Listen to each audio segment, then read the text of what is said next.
It's Roger again, Mudfossil University, and I want to show you this right now. What I did was I made some mud fossils, and this was one that I was experimenting with, and this is a single bone from I think a pork bone or something like that. But anyway, cut down the middle, and the cap came off. So this is the cap. So let's examine what we got. I'm going to take this piece away. This was up in here like that. All right. So what do we have here?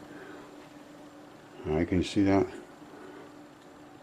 You saw the other piece, I hope. I sort of stretched out here, but it was up like this here now, and that cut off, and that's what that piece looks like. And I'll do some of this in the microscope, I hope, in a minute. Now, what do we see here? That's the cap. That's the bone cap. You see it? That's how it hooks together here, and it's two different types of materials. Now what do we see here? You see all these gouge marks in here? Oh, the reason it's green because I was using copper wire to do like a little electrolysis experiment to get some transition metals in here to see how those sort of work. It's not part of this what I'm going over here, but we'll talk about the green because I did some other ones that were more involved with the chemistry. But anyway, this hooks together.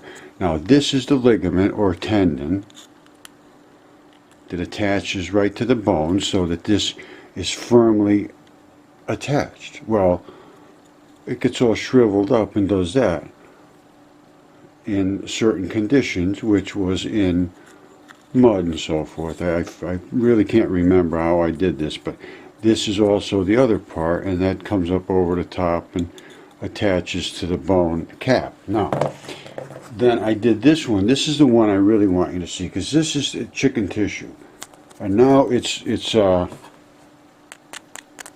literally like, I don't want to fracture it, but it's more of a stony material, and I'll show you that in the microscope. And when I did it, it looked identical to mud fossil. So we're going to go over this in a minute, and then we'll go forward. It's Roger once again, Mudfossil University, going back to days of yesterday year. And this is a video that I did long ago. It's called Electro-Mud-Fossilization, the long version. It runs 12 minutes. I had 79 views, and it's been a little over 3 years. So we're going to do it over again. Maybe somebody pay attention. Now, I'm going to open this up. And this was on my old channel. You see this here? This was on the old channel, Mudfossils. Alright, now it's Mudfossil University, and that's where this will be going with its 79 views. Now, this is mud fossils that I recreated here in my shop, which I just showed you a minute ago. And I'm going to let this play, and then we'll show maybe some microscopic shots, maybe not, depends. Here we go.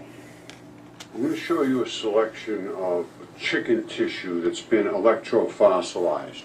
And you can see, hold on one second, that the material that's here is virtually, well, it's very, very similar to quartzite. It's on its way to becoming quartzite. This is only a couple of months in this electro-fossilization condition in platy-silicate soils, sandy soils with electricity applied to chicken tissues. And all right, this is the same shot here. That was when it was wet, and when they dry out, they turn into feldspar. Different shot, but it's the same stuff. Here's another one right there, and you can see that they're starting to take on the crystalline. Now, this is the tendinous material, and that is a whole different issue. That stuff doesn't deteriorate, and it literally doesn't deteriorate after forever. Anyway, let's come down here to some more stuff. This shows the difference between the fossilization, the part that was in in the soils and the part that was exposed out of the soils, just so that you can see that like I think that was early in the process. Wavy pattern. These are being electrically driven from the chicken tissue. Now this is an actual mud fossil. This is that fingertip. And this stuff here is the stuff that exuded out of that little fingertip. And I have a video explaining that fingertip. This is the fingertip again. And I mean, there is just virtually no difference between the two. Now, and the other thing is that what was coming out of that fingertip is garnets. And now that's been established that literally all body fluids turn into garniferous material. Different colors because they have different densities of different body fluids from different parts of the body, and different intensities of colors, which are the reds and so forth. You see the same thing. Here it is again. And now this is again the fingertip. Now the reason this fingertip was protected, because this is keratin. These are the keratin. This is the fibers that you'll see in the fingertips and in the toes. It's from grip skin. Keratin fibers that coated this fingertip, and those are the fibers that are in your skin. And they also are it's fascia. They make up the fascia of all the organ. They coat all the organs, and literally in bags of this material, and it is virtually indestructible. When this gets in the ground, in these fine particulates, there is no decomposition, and they eventually turn into these substances under great pressures and temperatures and ionic invasions and whatever's in the soils. And this is a natural process that happens, and the end result is hydrocarbons, and they keep getting squish more and more until you end up with literally coal, and it goes through the process of the real bad sulfurous and coal with all kinds of other materials in there until those sublimate out of there, and you end up with the carbon, which is the highest sublimation of everything. Everything else is gone, and you end up with carbon at some point, way down the road. And this is the product. This is why this occurs, is because of this fibrous material. And it's just been unrecognized in the past, and it is an absolute reason that all of these organs and everything separate along these planes, and they break out of these muds. And I'm going to show you the chemistry of muds, because they don't understand the chemistry of mud either. Go to the petroleum industry. They understand mud. They use it in their drilling, and they also understand it from drilling into it. And I'm going to show you some documentation on it. All right, in order to understand the mud fossils, you have to understand mud, and very few of the academics I've talked to do. The people that do understand it are the drilling industry, the deep well people that drill way down deep, because they use mud and clay in the drilling process, and of course they drill through it. And clay it's right here. This is by them, by a company, Geo Drilling Fluids Inc. Clay is a mineral, either a rock or a soil, that becomes plastic. It becomes plastic and ductile. It doesn't spring back, it becomes plastic. It flattens out when it's wet. Property is the result of the small particle size, tiny, but molecular virtually, and the plate-like nature of the particles. They're little flat, like shingles. I'm not going to bore you with this one. This goes on for a few minutes, which is, people don't get that thrilled about the chemistry. But what I want you to take away from this is that clay is like little tiny shingles, and in the fine particles with the ionic nature, which means the transfer of molecules in organic material, they actually literally plate one on top of the other, these little tiny flat platy molecules, and they coat the surface of these organic creatures in these wet muds. And they create literally like coating a cheap ring in a cheap gold ring. So let's get on out of this because this goes on. I got a little carried away. But it's the source rock in the petroleum industry. They're the people you want to talk to. Yikes, I really got carried away. Wow. Yeah. The two platelets to one another. Water molecules are one of the smallest molecule there is. All right, I went crazy. No wonder I had 79 hits. All right, I'm going to go deeper into this, but not with this particular video. So stay with me. We're going to keep going. All right, what you're looking at right there is the mud fossil tissue that I made in my little shop here. You see that? Here, let me focus in on it. That is what happens when you put these kind of tissues into platy polar silicates. And this is the kind of fossilization you get. You see that? And it can be still floppy here in sections. But the rest is hardened up pretty solid. I mean real solid. Anyway, that's what happens to them, and the longer that sat around, the harder it would get. And here is an actual mud fossil finger. Here it is right here. I'm going to put this under there. I'm going to give it a little bit of moisture, because that's what I did with that one. And once you get them moist, they really just pop right back to life. Alright, so I'm going to take that one off, and we're going to look at the mud fossil finger. And there's the mud fossil finger right there. Alright, you just saw what I showed you a second ago. You'd be hard pressed to see a big difference here. You see how that red blood comes right back to red? You see how that fibers, those strappy looking fibers, those are the fibers that are in the grip skin. And this is the bottom of the fingertip. And this is of course the top of the fingertip where the fingernail is. And they turn into this shiny looking stuff. And here's off the end the fingertip, and that right there is, and let me turn it over here, that's the garniferous bloody stuff. See if I can get a shot of that little garnet right there. You see it? It's a garnet.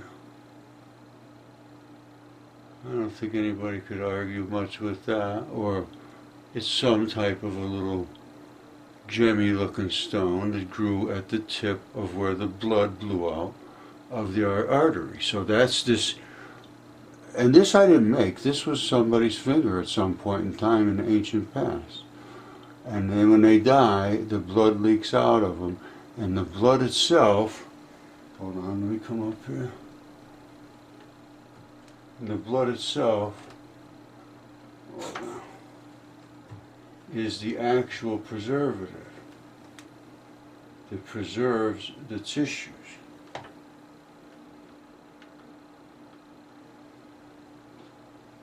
some more light on this. You see where the blood runs back here? That's where it's all preserved. Now, down in here, you see that's where the bone would be. But bones don't hold up in these. But you can see how it's torn out of there. You get a lot of crystallization.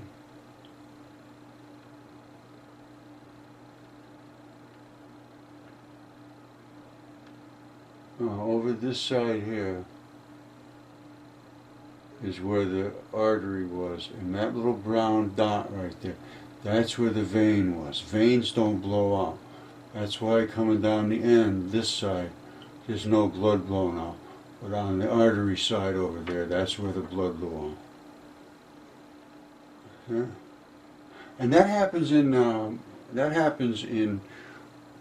a coroner will tell you. That happens all the time. They blow out the fingertips because there's a ton of blood in your fingertips and in your toes, more in your fingertips, and it is it's a weak spot literally, and a lot of people die with their hands lower than the rest of them, and the blood just runs out of there.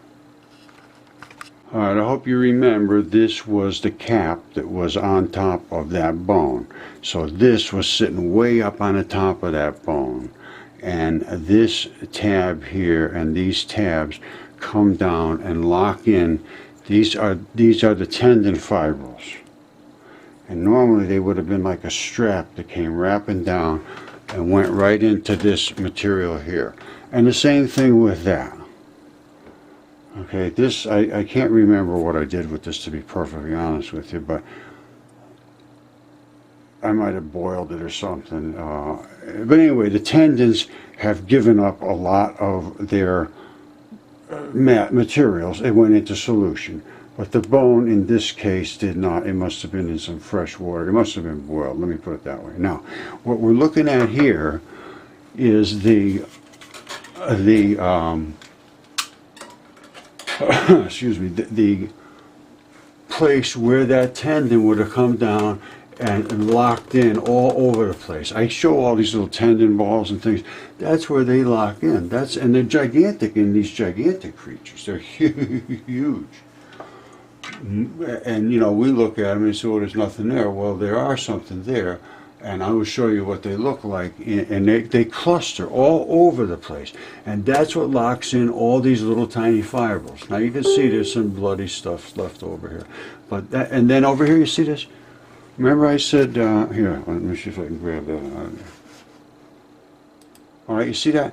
Remember I showed you the strappy little fibrils? They were black in the other one. Well, these are white because it's just it was in a different matrix, but it's the same thing. These are the skin tissue underneath. This here, that's the lung tissue. That's lung tissue. That's the tendon balls where they make these circles, and those little spiky things come down like this. Absolutely amazing. That's gold that I find in the toes. What else?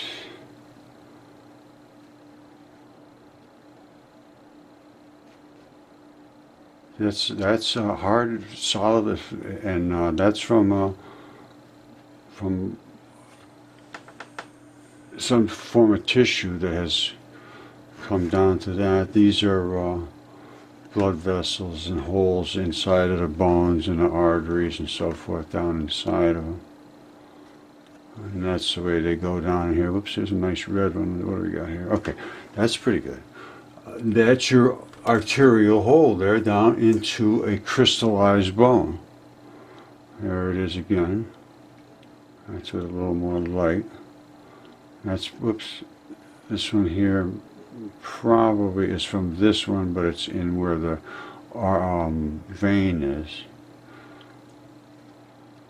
Alright, that's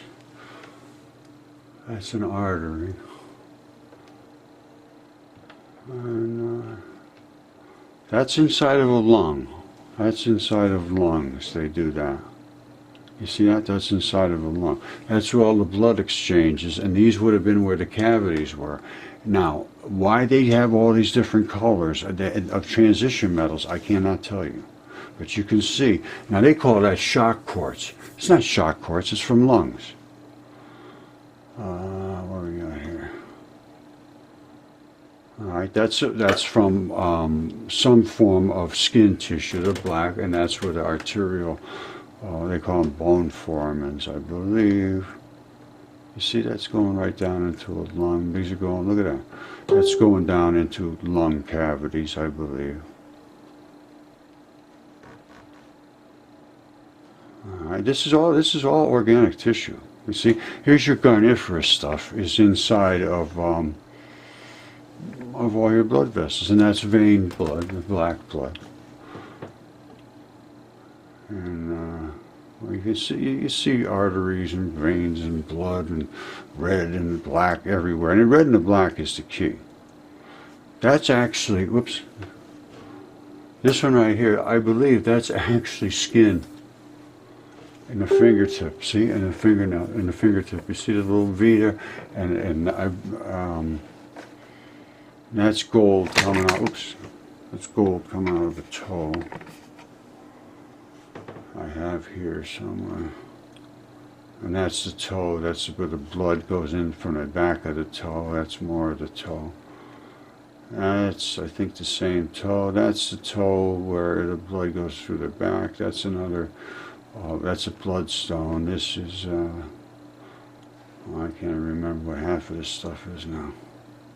That's blood leaking out of a geodes, and that's, whoops, that's the artery, that's the vein. Arteries purge and they turn into crystal. On and on and on. This, this is weird. This is an ancient toe. And that's a blood vessel, and this came swirling out of it, and I don't know what it is, and I haven't looked at it for years. I don't even know if it's still there. But look at that. I don't know what the heck it is. No clue. That's, there it is again. I remember looking at it thinking, holy smokes. Now, I think it might have been here first. Whoops. And nothing was growing out of it. Let's see, is that exactly the same thing? No, I don't think so. I think it was a different one.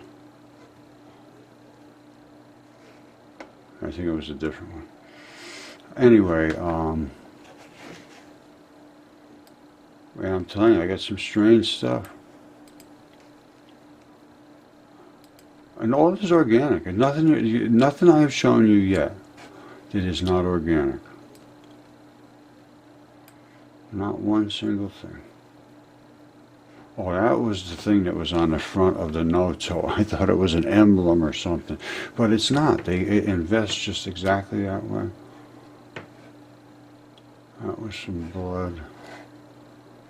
These are all blood shots. Some of them I had the blood just ran out of them. That's blood. That's blood. That's gold coming out of the toe again. Toe shot. Alright, that's some of the, well, anyway, it's just so much I could go on here forever, and there's no need to. It's just what it is, what it is. That's gold, and them are our toes. And them are our heels. Alright, anyway. That's the deal. I'm not sure of the order whether I showed you the mud fossil tissue that I made that was still a little bit flexible after I made it moist. Well, you see what they have here? This was a tendon, and this was right after the Great Flood, and somebody was here with high-tech vehicles, sunk into that tendon with tire tracks. They knew what they were going to be mining here. They had a vehicle that was specially designed to be able to sink in and still drive and still maintain its elevation above this wet tendon, and at the same time they were cutting out slabs over here, and they were using those slabs to make walls.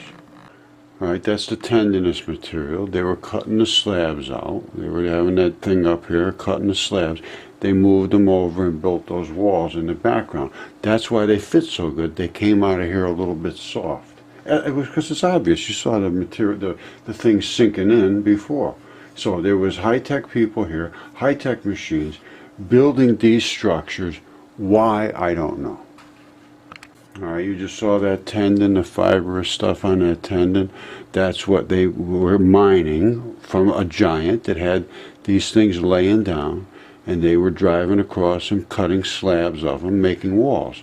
This particular structure here is the identical structure of Comet 67P.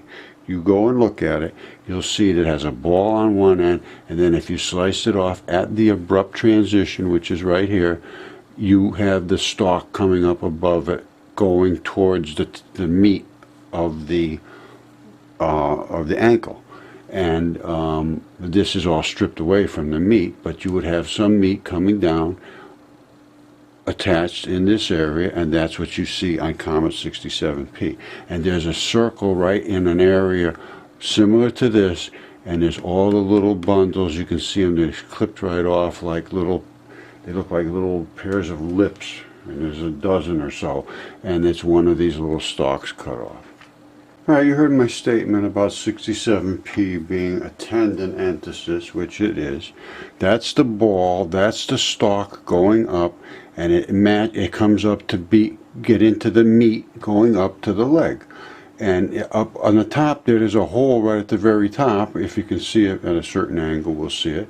Now this is that tendon enthesis ball, and these are all the spiky little things that are locked into the heel. And all of these little comas are shooting out from blood vessels. Those are all from blood vessels being cooked off. They call them dragon balls inside the vascular holes. Now, let's go on from here. All right, here's a smoking gun right here. There's the ball that I was just talking about with all the little things shooting out because they were in the sunlight. These are all the little spiky attachments, and I have one right here that I will show you. It's the exact same thing. This right here, look carefully. This is a tendon strap assembly. That's one of those bands that we saw before, and they snip these off and they make like a little, you see that little architect, you know, whatever you want to call it, that little pucker looking thing right there, and the whole bundle is here. These are the tendon enthesis straps that go up to meet the muscle going up to the leg. That's what you're seeing there. Now here it is again. If you can look down from the top, you're going to see a big hole right on the end, which I believe is where the bone was. All right, there it is once again. That's the enthesis. That's where all that strappy stuff came up. This is where it starts to grab on, and the leg would go up from there. You see it shooting out from the end here? That's because the sunlight is hitting into it from this angle, whatever, and there's a big hole at the end there where the bone was. That's what shoots out of the blood vessels, because the juices inside there are literally boiling out, and they cannot combust. If they could combust, they would be burning. There's not enough oxygen. This comet is not tiny. You see that? That was in the neck, and over in this area somewhere was going to be that bundle. This is 200 meters, just this little block here. So it's 200, 400, 600. That's a quarter of a mile or more across there. All right, I thought this was pretty cool. This is the comet if it impacted with Raleigh, North Carolina. There's your bone area up there, and that's where the neck is, and that is that big spiky ball. Now, I happen to have one right here in this particular mud fossil that it is the same exact spiky ball right there.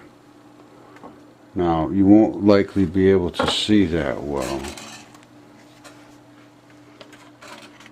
but this is that same stalk coming up, and that is the spiky ball. And if you could really see that well, which I think I showed one shot, it was a reddish looking one with a circle.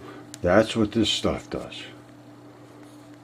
And then that's the neck coming up to the top, and those are the blood vessels that feed the neck, and it came over, and then it turned into the fibrous stalk that attaches to it.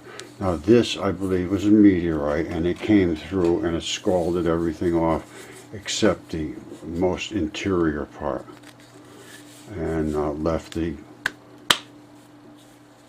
tendons, and it burnt and blew out the red blood out of here. Now I'm going to show you. See, this is the spot right here. This is the tendon wall. It's the same thing, and I have a video showing this very clearly against better shots against that. All right, this is what NASA calls dragon balls, these little round balls in here, and these big blood vessels that are up there. This is what boils off and shoots the vapors out of there because the blood vessels are boiling. This astronauts say when they go out into space and walk in space, their spacesuits smell like steak after they take them off when they come back inside. These are spewing out polycyclic hydrocarbons, I forget what the name is, but anyway, they're meat smoke. They're uncombusted meat smoke by the CDC. And NASA agrees 100%. 100% organic material here. No rocky snowball, ice cube. No, absolutely not. It's all totally not what they thought. And now they have just abandoned their thought process on it because they're just too off the edge. You see that? Same balls, same hole, Russia, planet Earth. All right, you should go up here and watch this. Comet 67P, mysterious features discussed. Life, question mark. Life, absolutely. And it shows all the tendon enthesis, and I'm showing all the, look at this. This is the transitions between tendons and where they lock in the muscles. Look at that. I forgot how excellent this was. Those are those tendons. This is actually in my mud fossils. All right, and then it turns into out here where they go into the transitions. You see how good that is? That's fabulous.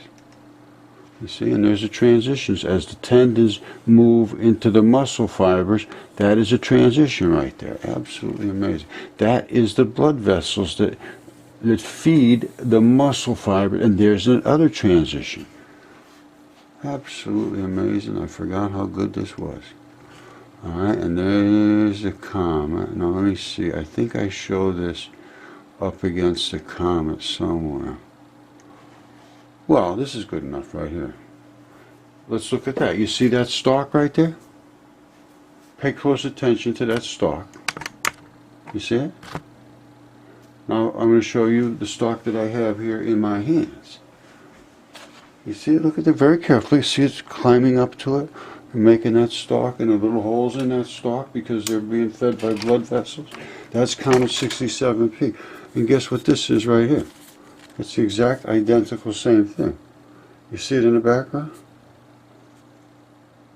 You see it? It's so exactly perfectly the same, it's amazing. I'm even amazed myself. There's the ball that runs underneath, there's the stalk. You see it? There it is. There it is right there. She don't get no better than that. So anyway, that one goes back quite a ways. That one goes back almost 3 years ago. Well, to December 2015. Now, I have more since then, and I also have ones that show the Russian sinkholes and so forth, and the Mars crab, and it's all so tied together. There is nothing that was not alive. That is just a fact. If you come up and look at everything that I can present on Mud Fossil University, and you can challenge it with substance, I am extremely interested. Okay, yes, this is the good one. This was a newer one. Comet 67P, confirmed organic by NASA, and absolutely they did. And there is the stalk, and there it is in the background. So I'm showing 67P, and I'm showing my meteorite here. It has the same tendon enthesis. Now my thing is fuller, but that is the same as this, only ripped out from this structure, or it's I believe that this one here is from a different feature. All right, now check this out. This is with, that is the bone, the soft spongy bone. That's the outside of the bone, and that's where there's some bloody, something bloody was there. It is a vessel of some nature there. Now, and you can see all the little tiny vessels that feed the matrix of this bone. Now, well, I'm going to show you something that's kind of funny. You see these patterns right here? And then you see the little dots in the middle, and I'm looking at it, and I'm thinking to myself, wow, look at that pattern. Well, that's so cool. Well, I ended up looking at it very closely, and these are actually the saw marks from the bandsaw when it was cut. But it's you can see how it's been penetrated by the electrical current, really. And what will happen is it drove some of the metallic stuff into the organic stuff, because they're going to try to mix together. That's the nature of your blood, you know, it mixes with these transition metals. So if those transition metals happen to be in the water, that the tissue is in, and there's a lot of them, and there might be some electrical conductivity, they call it telluric currents or spontaneous potentials that are earth potentials. If they're there, you're going to get some of this is going to happen. Now, I did this with batteries and so forth, so it's a little different, but it has the same nature to it. Now, let's look at the way the tendons hook in. But you see how cool this is? That's the way the bone changes. And you can see there's little spicules going into, there's a nature to bones, and especially in chickens and birds, they have hollow bones. So it's a little different. You see a lot of this mineralization here. It could very well be additional minerals that are not really normally found, and you would normally have this fluffy sort of, well, you see the greenish little stuff going around. That white might not be there normally. I really can't be sure. Let's look at something else here. All right, I showed you that mud fossil bone head. This is it right here. And that you can see the fibers in it. You see all these little fiber things. That is the fascia. That's the fascia that is actually on the surface of these bones. Now over here, I don't know if you'll be able to see this well, in that cavity right there, maybe I should back it out here. Let me step this up a bit.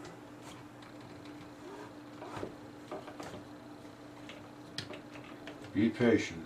I'm doing the best I can. I'm not doing well, but I'm doing the best I can.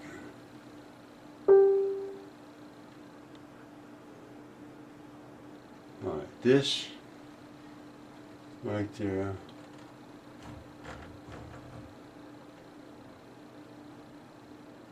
that hole right there is where the ligaments attach. And they attach into a whole batch of little tiny holes in there. Now, if you could see those little tiny holes all over the place in there. See it down here? Boom, boom, boom, boom, boom, boom, boom, all over inside there. Very hard to see that, but they're there, trust me. You see them? Now, I'm going to show you what those balls look like, because every one of those balls inside there attached to a little tiny strap. Let's see if I can get any better light on this. Let's see if I come down here with this other light, whether that will change things. Yes, I think that is much better. You see it? Yeah, there you go. You see all those holes down in there? You see them all? All of those holes attached, every one of them, to a tendon anthesis fiber. And now we're going to see that. Alright, just to have it one more time for you to see, that's where that ball was, and that's all those little tiny holes that are in there. This is the end of a bone, and another bone locked in there, and the straps held between the two bones. It's called a ligament, so they couldn't get away from each other.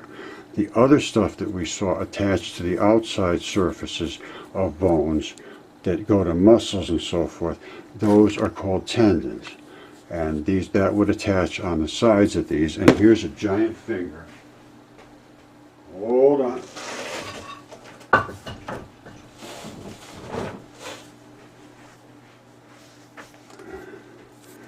Alright, this is literally a giant finger,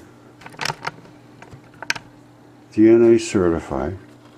Well, no, this one here was not. The twin to it, well, the other one that was on the same hand was. This one didn't need to because it was just so obvious.